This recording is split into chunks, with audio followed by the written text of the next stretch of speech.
প্রবীণদের প্রজ্ঞা ছাড়া নবীনের শক্তি তার আসল মাহাত্ম্য খুঁজে পায় না। আর প্রবীণদের কোথায় প্রজ্ঞা, কোথায় কেন হয়? অভিজ্ঞতা। অভিজ্ঞতা অনেক বড় জিনিস।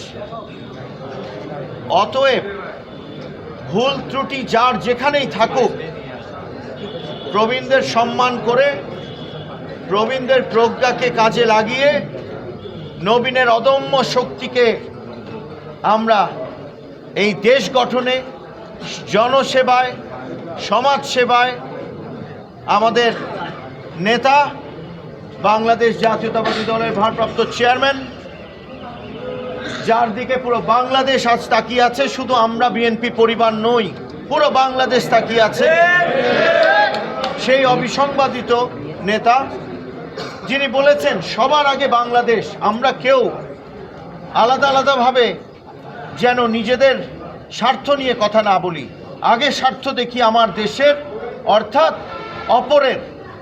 সেই নেতা জনাব তারেক রহমানের হাতকে শক্তিশালী করবার জন্য আমাদের দরকার প্রবীণের প্রজ্ঞা আর নবীনের অদম্য শক্তি। অতএব এই দুটোর সম্মিলনেই আগামী দিনের সবার আগের বাংলাদেশ 31 দফার ইমপ্লিমেন্টেশন অর্থাৎ বাস্তবায়নের মাধ্যমে আমরা সেই ধরনের বাংলাদেশ তৈরি করব, যেখানে গরিবের সন্তান আর আমার সন্তান এক স্কুলে পড়তে পারবে।